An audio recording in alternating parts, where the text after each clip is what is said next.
السلام علیکم ورحمۃ اللہ وبرکاتہ۔ الحمد للہ رب العالمین والصلاة والسلام علی سید الانبیاء والمرسلین وعلی آلہ واصحابہ اجمعین، اما بعد، قال اللہ تبارک وتعالی فی کلامہ المجید والفرقان الحمید، اعوذ باللہ من الشیطان الرجیم، بسم اللہ الرحمن الرحیم، ربنا وابعث فیہم رسولا منہم یتلو علیہم آیاتک ویعلمہم الکتاب والحکمۃ ویزکیہم انک انت العزیز الحکیم۔ صدق اللہ العظیم۔ وقال النبی صلی اللہ علیہ وسلم انما بعثت معلما، او كما قال علیہ الصلاۃ والسلام۔ حضرات سامعین، معزز بزرگوں اور دوستوں، اللہ رب العزت کا بے انتہا شکر، احسان اور اس کا فضل ہے کہ اللہ تبارک و تعالی نے ہم کو ایمان کی دولت سے سرفراز فرمایا۔ ایمان کی دولت بہت بڑی اللہ کی نعمت ہے۔ جتنی ساری چیزیں اللہ نے ہم کو عطا کی، ان میں سب سے بڑی دولت اور سب سے بڑا انعام اور سب سے بڑی نعمت ایمان کی ہے۔ اگر کوئی بندہ ایمان والا بن گیا اور اس کے اندر اللہ تبارک و تعالی کا ڈر اور اللہ کے رسول صلی اللہ علیہ وسلم کی سنتوں کو زندہ کرنے کا جذبہ پیدا ہو گیا، تو جان لو کہ اللہ تبارک و تعالی نے اس کے لیے ایسی جنت کو تیار کیا ہے جس کے بارے میں قرآن مجید میں کئی جگہ پر اللہ تبارک و تعالی نے بیان کیا۔ ایمان کی دولت جب ہی کسی انسان کے اندر آتی ہے، جب وہ دینی تعلیم سے آراستہ ہوتا ہے، جب اس کے اندر دین کا علم پہنچتا ہے، قرآن مجید کی سمجھ اس کے اندر پیدا ہوتی ہے، تو اس کا ایمان خود بخود پختہ ہو جاتا ہے۔ اللہ تبارک و تعالیٰ نے قرآن مجید میں ارشاد فرمایا، ربنا وابعث فیہم رسولا منہم، کہ ہم نے تمہیں میں سے ایک رسول کو بھیجا ہے، یتلو علیہم آیاتک ویعلمہم الکتاب، تاکہ وہ جو قرآن مجید کی آیت ہے، نشانیاں ہیں، ان کو بتا سکے، ویعلمہم الکتاب، اور کتاب کا علم دے کر بھیجا گیا ہے تاکہ کتاب کا علم سکھا سکے، والحکمۃ ویزکیہم، اور حکمت بھی ہے، نصیحت حاصل کرنے والوں کے لیے بھی رکھی ہے۔ اللہ تبارک و تعالیٰ نے نبی کریم علیہ الصلوۃ والسلام کو اور 1,24,000 انبیاء کو معلم بنا کر دنیا میں بھیجا اور کہا کہ نبی، آپ کا کام میری امت کے لوگوں کو تعلیم دینا، علم دینا، خدا کی دی ہوئی، خدا کی بھیجی ہوئی کتاب کے بارے میں سمجھانا۔ اور اللہ کے رسول صلی اللہ علیہ وسلم نے خود فرمایا، انا بعثت معلما، میں استاد بنا کر بھیجا گیا ہوں، میں معلم بنا کر بھیجا گیا ہوں۔ اور جب اللہ کے رسول صلی اللہ علیہ وسلم استاد ہے، تو پوری دنیا میں رہنے والے، پڑھنے والے طلبہ، پڑھنے والے لوگ شاگرد ہیں۔ اور اللہ کے رسول صلی اللہ علیہ وسلم نے صحابہ کرام رضوان اللہ علیہم اجمعین کی جس جماعت کو تیار کیا، اس جماعت کے تیار کرنے کے پیچھے اللہ کے رسول صلی اللہ علیہ وسلم کی محنت تھی، علم کا دینا تھا صحابہ کو، جو صحابہ کرام رضوان اللہ علیہم جیسی جماعت تیار ہو۔ میں مسجد میں بیٹھ کر خدا کی قسم کھا کر کہہ سکتا ہوں کہ جتنے لوگ مدارس اسلامیہ سے فیض یاب ہو رہے ہیں اور مدارس میں پڑھ کر علم دین حاصل کر رہے ہیں، ان کا ایمان پختہ ہو رہا، کیونکہ مدارس، علامہ میاں ندوی رحمۃ اللہ علیہ نے فرمایا تھا کہ مدارس مردم سازی کا نام ہے، لوگوں کو وہاں آدمی بنایا جاتا ہے، وہاں پر اس کو انسانی تعلیم دی جاتی ہے۔ اگر مسجد نماز پڑھنے کی جگہ ہے تو مدرسہ نماز سکھانے کی جگہ ہے، مسجد میں اگر قرآن پڑھنے کی جگہ ہے تو مدرسے میں قرآن سکھانے کی جگہ ہے، مسجد میں اگر تلاوت، مسجد میں اگر نوافل، مسجد میں اگر اعتکاف بیٹھنے کی جگہ ہے تو مدارس ان چیزوں کو سکھانے کی جگہ ہے۔ اور اللہ کے رسول صلی اللہ علیہ وسلم نے جب مکہ المکرمہ سے مدینہ المنورہ کی طرف ہجرت کیا، ہجرت کرنے کے بعد سفر کا وہ مہینہ تھا، 27 سفر تھا، جب اللہ کے رسول صلی اللہ علیہ وسلم مکے سے مدینے کی طرف ہجرت کی، اور ربیع الاول کی 1 تاریخ 2 تاریخ کو آپ مدینہ المنورہ میں پہنچے۔ 1500 سال پہلے اللہ کے رسول صلی اللہ علیہ وسلم جب مدینہ المنورہ پہنچتے ہیں، سب سے پہلے ایک چیز کے بارے میں سوچا گیا کہ مدینہ مسجد جب قائم ہو رہی تھی، اسی کے ساتھ ساتھ مدرسے کو بنایا گیا، کھجوروں کی چھات کو اوپر ڈال کر مدرسہ صفہ کا انتظام کیا گیا، اور اس میں پڑھنے والے صحابہ کرام رضوان اللہ علیہم اجمعین کی جماعت تھی، جو اللہ کے رسول صلی اللہ علیہ وسلم کے شاگرد تھے اور اللہ کے رسول صلی اللہ علیہ وسلم ان کے معلم تھے۔ اور احادیث میں بات آتی ہے کہ صحابہ کرام رضوان اللہ علیہم اجمعین جو مدرسہ صفہ میں پڑھتے تھے، کہ 70 صحابہ کرام رضوان اللہ علیہم اجمعین تھے، اور بڑھتے بڑھتے 700 سے زیادہ تعداد ہو گئی۔ حضرت ابو ہریرہ رضی اللہ عنہ فرماتے ہیں کہ مدرسہ صفہ میں جب میں دیکھتا تھا صحابہ کرام کو پڑھتے ہوئے، کسی کے پاس پہننے کے لیے کپڑا تک نہیں ہوتا، تہبند ناف کے نیچے سے لے کر اپنے ٹخنوں تک باندھے ہوئے ہیں، کسی کے سر پر رومال رکھا ہوا ہے، اور حدیث کا درس اللہ کے رسول صلی اللہ علیہ وسلم سے لے رہے ہیں۔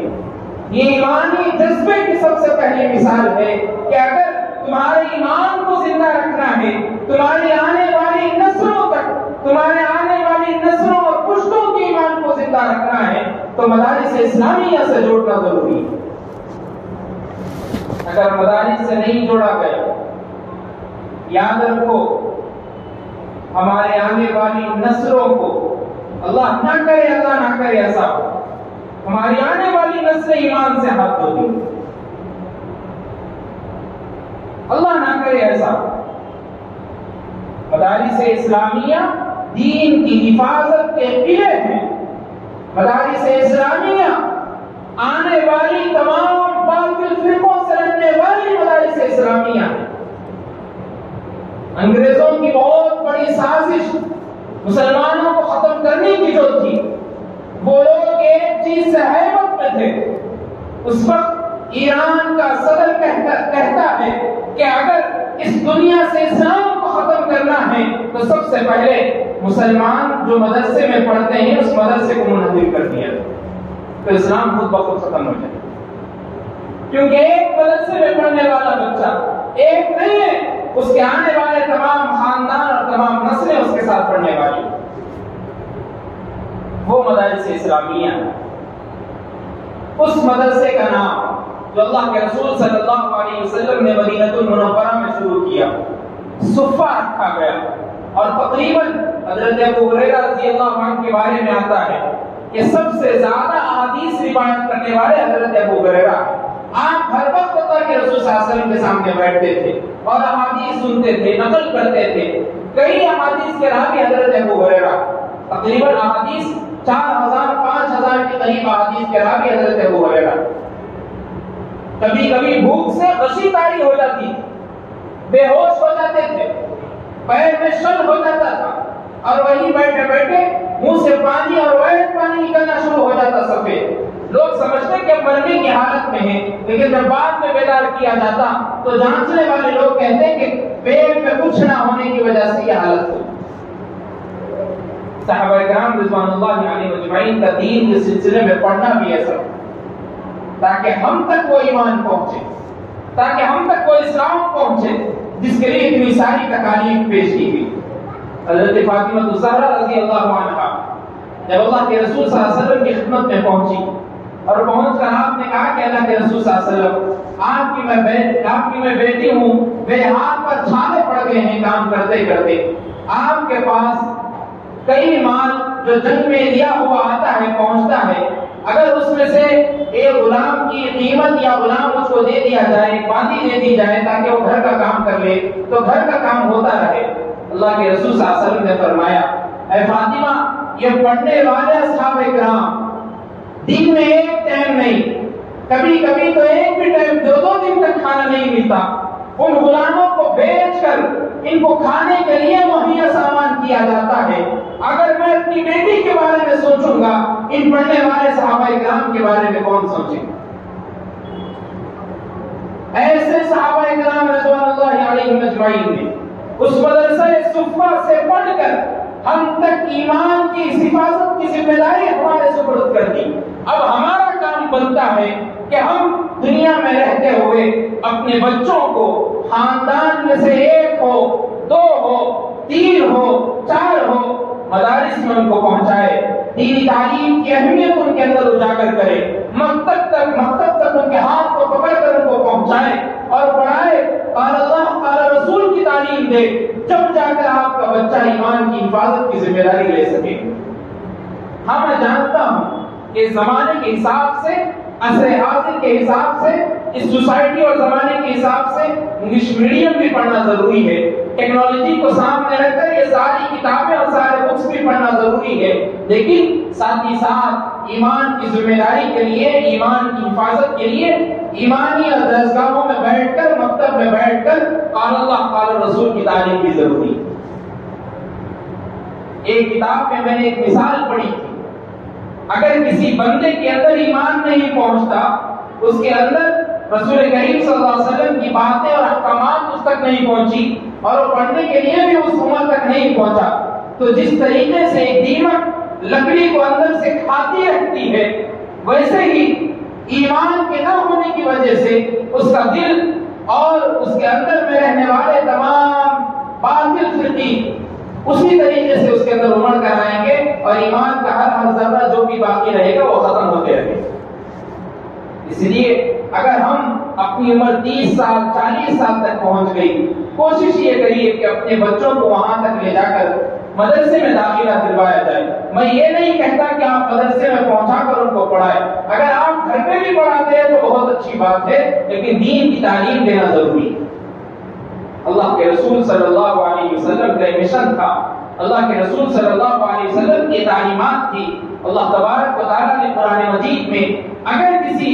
چیز کو سب سے پہلے، اگر کسی آیت کو سب سے پہلے اللہ کے رسول صلی اللہ علیہ وسلم پر نازل کی تو وہ اقرأ بسم ربک الذی خلق کی آیت۔ بتانا اور سمجھانا یہی مقصود ہے کہ اگر امت ان میں رہنے والے تمام طبقات کے لوگ اگر علم میں آگے رہیں گے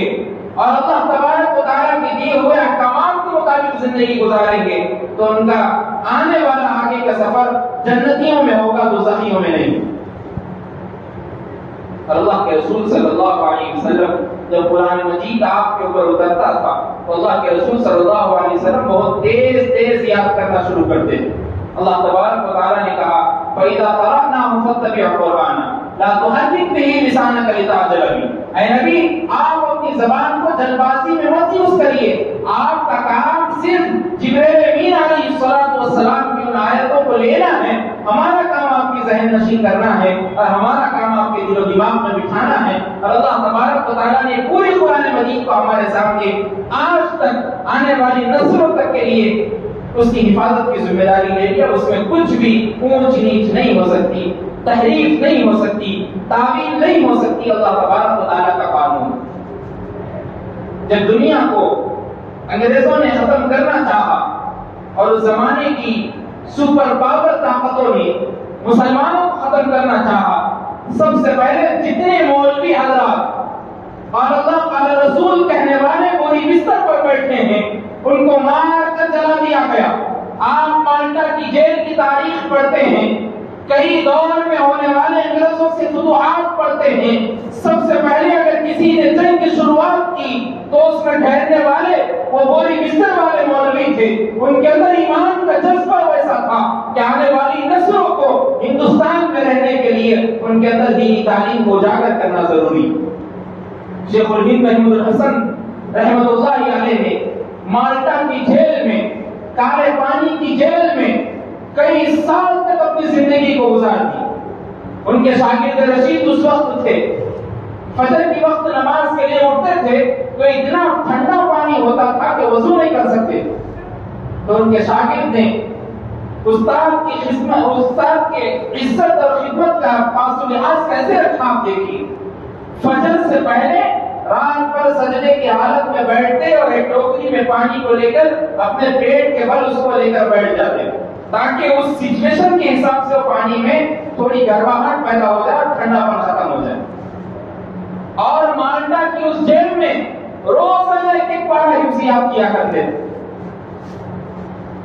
ایسے ایسے علماء کرام، دین کے داعی ہمارے اندر پیدا ہوئے، ہمارے ہندوستان میں پیدا ہوئے، ان سے دیکھ کر ہم کو سیکھنے کا سبق ملتا ہے۔ امام غزالی رحمۃ اللہ علیہ کے بارے میں ہم پڑھتے ہیں، دو بھائی تھے، امام محمد اور امام احمد۔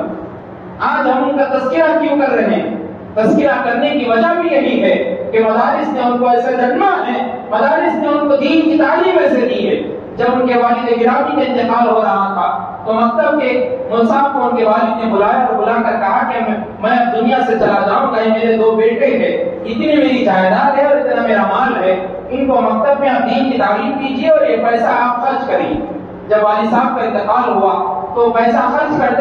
کرتے رہے، کئی دن کے بعد مول صاحب خود اپنا پیسہ خرچ کر دیے۔ اس کے بعد امام محمد اور امام احمد کو بلایا اپنے پاس، بلا کر کہا کہ بیٹا دیکھو، آپ کے باپ نے میرے پاس جتنی دولت رکھائی تھی وہ بھی ختم ہو گئی، اور میری جتنی پراپرٹی، جتنی دولت میرے پاس تھی وہ بھی ختم ہو گئی۔ اب میرے پاس آپ کو پڑھانے کے لیے کوئی اور چیز نہیں ہے، لیکن تمہاری دین اور تمہاری تعلیم کے لیے میں ایک تجویز تمہارے سامنے رکھنا چاہتا ہوں۔ ایک مدرسہ ہے، وہاں پر تم جاؤ اور دین کی تعلیم حاصل کرو، اور وہاں پر فری میں آپ کو پڑھایا جاتا ہے، 1 روپیہ بھی تمہارے سے نہیں لیا جاتا، صرف دین کی تعلیم حاصل کرنے کے لیے جگہ بنائی گئی۔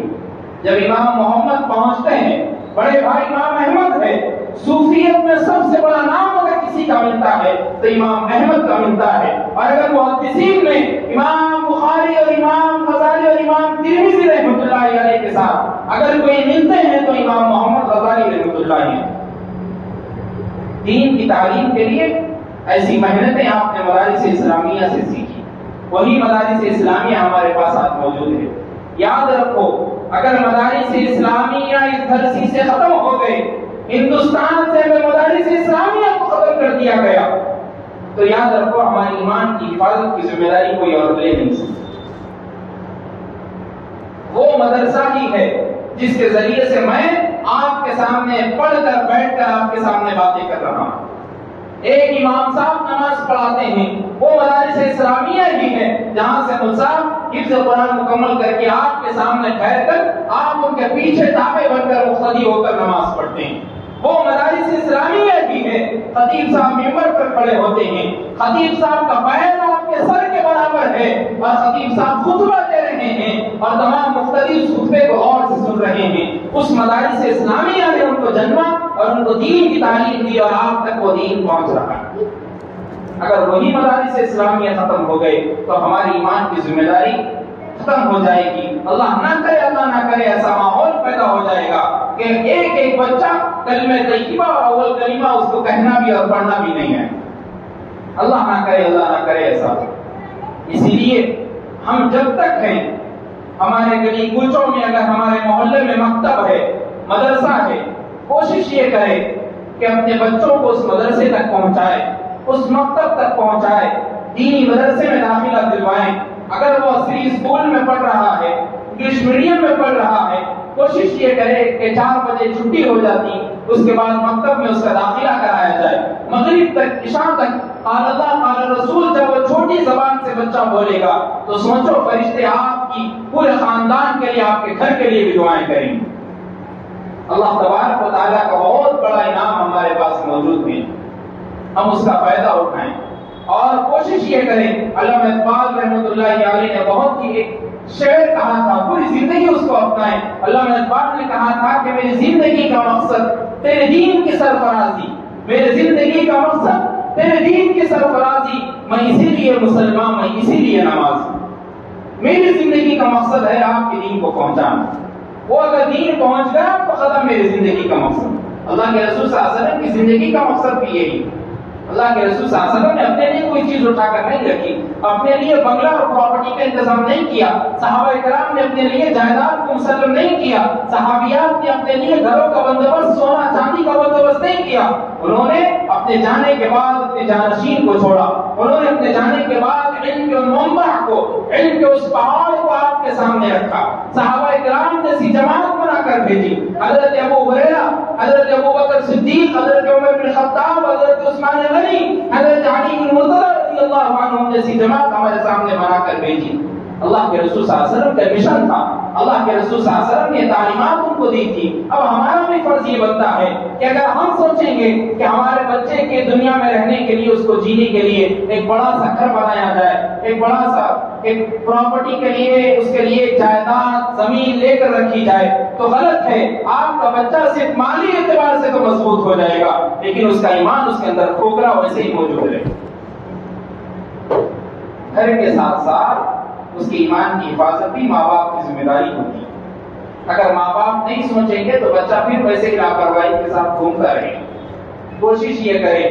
اپنے آپ کو مضبوط ارادہ کرے۔ یہ شوال المکرم کا مہینہ چل رہا ہے، اکثر رمضان مبارک کے بعد چھٹیاں ختم ہو جاتی مدارس میں۔ 11 شوال سے، 10 شوال سے، 9 شوال سے، 12 شوال سے مدرسوں میں داخلے کا آغاز ہوتا، ایڈمیشن اوپننگ ہوتی، اسکولز میں بھی زیادہ تر ہوتے، تقریباً چلتے رہتے۔ تو کوشش یہ کرے کہ ایک بچہ خاندان سے ہی کیوں نہ ہو حافظ قرآن بنایا جائے۔ کیا معلوم سفارت پہ کھڑا کر دیا جائے حافظ قرآن کا، تو ہمارا بھی نام لے لیں اور ہم اس کے سائے میں چلے جائیں۔ اور اس حافظ قرآن کی سب سے بڑی بدولت اللہ تبارک و تعالیٰ نے اس کے ماں باپ کے لیے ایسا تحفہ پیش کیا کہ میدان محشر میں ایسا تاج پہنایا جائے گا جو سورج کی روشنی سے زیادہ روشنی والا ہوگا، اتنا شاندار اور اتنا روشن تاج اس کو پہنایا جائے گا۔ ہم سوچیں ہم دنیا کی پراپرٹی کے لیے دھکے کھاتے پھرتے ہیں، اگر میدان محشر میں ہمارے ماں باپ کے سر پر تاج ہوگا تو فخر کے ساتھ ہمارا سر اونچا ہوگا اور ہم کہیں گے یہ ہمارے ماں باپ تھے جنہوں نے ہم کو حافظ قرآن بنایا تھا۔ آپ کا بچہ اٹھ کر کہے گا۔ اور جنت میں کتابوں میں بات ملتی ہے کہ ایک ایک گروپ جنت میں بنا دیا جائے گا اور ایک گروپ کا ایک حافظ قرآن کو صدر بنایا جائے گا اور حافظ قرآن کو کہا جائے گا کہ تم قرآن پڑھو اور ان کو سکھاؤ، اور آپ کا بچہ جنت میں جنتیوں کو قرآن کریم سنایا اور سمجھایا۔ اس سے بڑی بدولت کیا ہو سکتی، اس سے بڑی دولت اور کیا ہو سکتی؟ اسی لیے کوشش کرے، عہد کر لے، اس جگہ سے اٹھنے سے پہلے عہد کر کے اٹھے کہ اللہ آپ کے لیے، آپ کی قربانی کے لیے، میں دین اسلام کو پھیلانے کے لیے اپنے بچے کو مدرسے میں ایڈمیشن اور مدرسے میں داخلہ کرا کر اس کو عالم دین، حافظ قرآن بنانا چاہتا ہوں، اس کو ایک امت کی اصلاح کے لیے ایک عالم دین اور متقی اور پرہیزگار اور مفتی بنا کر بٹھانا چاہتا ہوں تاکہ آنے والی نسلیں اس کے ذریعے سے فائدہ اٹھا سکیں۔ اللہ تعالیٰ سے دعا کیجیے کہ اللہ ہم سب کو کہنے سننے سے زیادہ عمل کی توفیق عطا فرمائے۔ وآخر دعوانا الحمدللہ۔